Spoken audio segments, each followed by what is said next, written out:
Now, special closeness to Christ. Whoever wrote this is especially close to Christ, and you get this special closeness comes up. John is not named in the book. The book couldn't be written by Peter because Peter talks to this disciple. So any of the disciples who are named, and that would be Andrew is named, Thomas is named, Peter is named, so those can't be the writers of the book. Actually, Lazarus is named too, it's interesting. But how does the writer of the book designate himself? What is his self-designation? What does he call himself? In John chapter 21, verse 20 and following, here's how here's how the writer of the book identifies himself. He says, Peter turned and saw the disciple whom Jesus loved. The disciple whom Jesus loved was following them. And when Peter saw him, he asked the Lord, what about him? Jesus answered, if I want him to remain alive until I return, what is that to you? So this passage of what is that to you in this discussion between Peter and Jesus about this disciple identifies himself as the disciple whom Jesus loved. That is a tremendous way to identify himself. He does not identify himself by his own personal name. He identifies with himself by his relationship. Jesus loves me. Jesus loves me. I remember one time they asked Karl Barth, the great New Orthodox theologian, they asked him, what was the most important thing you've ever learned? He's written volumes on Romans that are, thousands and thousands of pages. And he said, yes, Jesus loves me. And I would confirm that in my lifetime, one of the most important things I've ever learned in life. And I've learned it at different ways, at different stages of life. You sing it as a child. Yes, Jesus loves me. You learn it anew as you go through adolescence and you have adolescent struggles. You learn, yes, Jesus loves me when you hit middle age and you start seeing for the first time in your life that death is on the options for you. And as you get older, yes, Jesus loves me. One of the most incredible things in life. Yes, Jesus loves me. And let me just, while I'm on this point, and we'll come back to this, but just an incredible statement there. Peter and the disciple, well, this guy lived forever. We've talked about that. Now, Peter and the disciple go fishing, and this is interesting.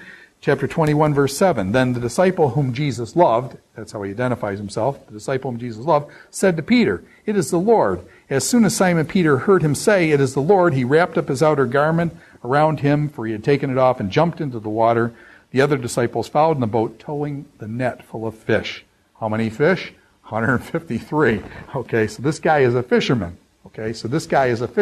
Whoever he is, he's in a boat fishing with Peter and the Sea of Galilee. Who is a fisherman on the Sea of Galilee that knows 153 fish? I would suggest to you that John the Apostle fits better than Lazarus, who's kind of a landlocked person from Bethany in the desert, just on the backside of the Mount of Olives there. Whereas John is a fisherman, so he's out with Peter, and we've seen Peter, James, and John. Now, this is one of the great ones too. In chapter 20, verse 2, you get an interesting story here.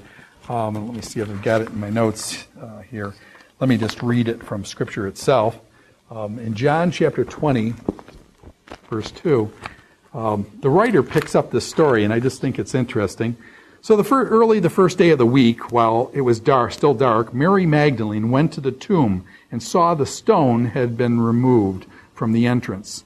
She came running to Simon Peter, the other disciple, the one Jesus loved, and the other disciple, the one Jesus loved, he's identifying himself, and said, they have taken away the Lord out of the tomb, and we don't know where they have put him.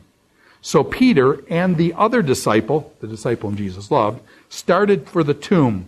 Both were running, but the other disciple outran Peter and reached the tomb first. And so you got this guy in a foot race between Peter, and the guy says, hey man, I beat him.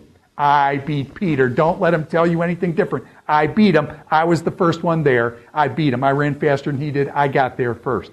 And so you got him going off on this stuff. And he bent over and looked in. The strips of linen were lying there, but did not go in. Then Simon Peter, who was behind him, arrived and went into the tomb. He saw the strips of linen lying there, as well as the burial cloth. That's that sundurion thing, the burial cloth that had been around Jesus' head. The cloth was folded up by itself as a separate linen. Okay. Finally, the other disciple, the disciple whom Jesus loved, who had reached the tomb first, notice he said, I got there first, and stuff, also went inside, and he saw and believed. He saw and believed. They still did not understand the Scripture. They still did not understand the Scripture that Jesus had to rise from the dead. And so this is the other disciple there, and I think that's he outran Peter and things like that. At the meal with Jesus, do you remember the Last Supper? The Last Supper. And you get this in some of the great paintings in the world of the Last Supper. That Peter is sitting once removed from Jesus.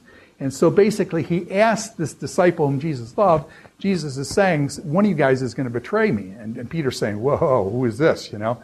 And so he says, hey, ask Jesus which one it is. And by the way, is Peter usually bashful? Now, Peter's not usually bashful. But at this point, he goes to the disciple whom Jesus loved, and he says, hey, you ask Jesus who is going to betray him. And so you get this disciple then seems to be closer to Jesus than Peter. Peter goes through this disciple to get to Jesus. And what I'm suggesting to you is that these three, Peter, James, and John, were the three big disciples. On the Transfiguration, all the disciples, who was there? Peter, James, and John. James and John are the sons of Zebedee. James dies early. John, lives a very long time. Actually, John lived into the 90s, probably into 98 area when he's writing the book of Revelation. Okay, so Peter, James, and John, Transfiguration. There's a girl who's raised from the dead. Jesus only, of the 12 disciples, he only takes in 3. Peter, James, and John to heal this girl healing. Jesus is praying in the Garden of Gethsemane. Who goes closer out with him where Jesus is going to pray? Peter, James, and John. So what I'm suggesting is Peter, James, and John are tight. Those are the inner 3. Those are the inner 3. And basically... and then you get this beautiful statement from Jesus on the cross, and this is just absolutely incredible. Jesus is on the cross. He's had the tar beat out of him. He's been whipped. He's been beaten. He's carried the cross, and now he's crucified on the cross. And then chapter 19, verse 26, here's what Jesus says. From the cross, on the verge of his death, a cruel, wicked death, and a very painful death of crucifixion, when Jesus saw his mother there and the disciple whom he loved standing nearby. So you've got Jesus on the cross, his mother is here, the disciple whom Jesus loved is standing nearby. The disciple whom Jesus loved is the one who wrote this book. And he said to his mother, "Dear woman, here is your son." And to the disciple, "Here is your mother." And so here you have Jesus from the cross, just before he's dying in all this pain and agony that he's been beaten and stuff, taking care of his mother and saying, "Mother, here is your son now. Here is son, here is your mother." In other words, the disciple whom I love, you take care of my mother now. I'm going to die. I can't take care of my mother. You, disciple whom I love, take care of my mother for me. Jesus' concern for other people. Just absolutely incredible. He's dying, and yet his concern is for his mother. And this disciple whom he trusts, and this disciple who he specially trusts with the care of his mother, shows his confidence in this disciple. So this disciple is really thing. Peter and John, close association, not just in the Gospels. After Jesus rises from the dead, Transfiguration, Gethsemane, the healing of the dead girl, Peter, James, and John, we just went through that. But later, in the book of Acts, there's a healing of a cripple. In Acts chapter 3, guess what? Peter and John, the healing of the cripple in Acts chapter 3, verse 1. The Samaritans in chapter 8, verse 14, who again, Peter and John, okay? Before the Sanhedrin in Acts chapter 4, verse 19, Peter and John. So what I'm suggesting to you, Peter and John are tight. Peter and John were both fishermen, by the way, from the Sea of Galilee. And so Peter and John are tight, and so what I'm suggesting here is that the disciple whom Jesus loved is indeed John. Now again, I defer, you need to think about what Dr. Hunt says on some of this stuff, but let me just conclude this way.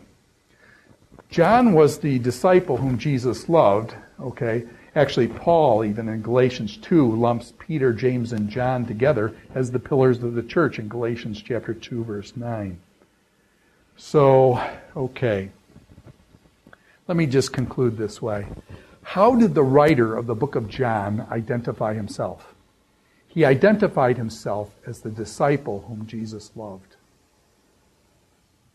We talk a lot about Christian worldviews, and how do you look at your world? How do you look at your world? You want something that will change the way, you want something that will change your life forever. You want to change the way you look at the world. You view yourself as one whom Jesus loved. And to go through life knowing that you're loved, going through life knowing for sure that you are loved by God Almighty, by Jesus Christ who gave his blood and died for you. Knowing among all the chaos of life, all the rejection, all the failures, all the messy stuff of life, going through life knowing that you are one who's loved of God. That changes the way you look at the world. The world is no longer this place of chaos and depression and all sorts of nasty stuff. You're loved by God.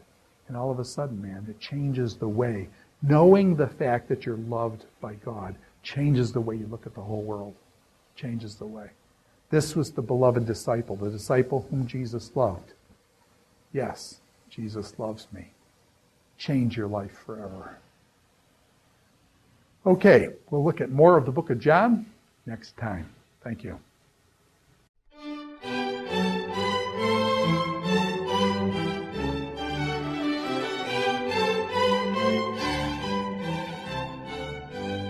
This is Dr. Ted Hildebrandt in his New Testament History, Literature, and Theology course, lecture number 16, on the source theories in the synoptic problem and form criticism and solutions to the synoptic problem, and then proceeding into an introduction to the book of John.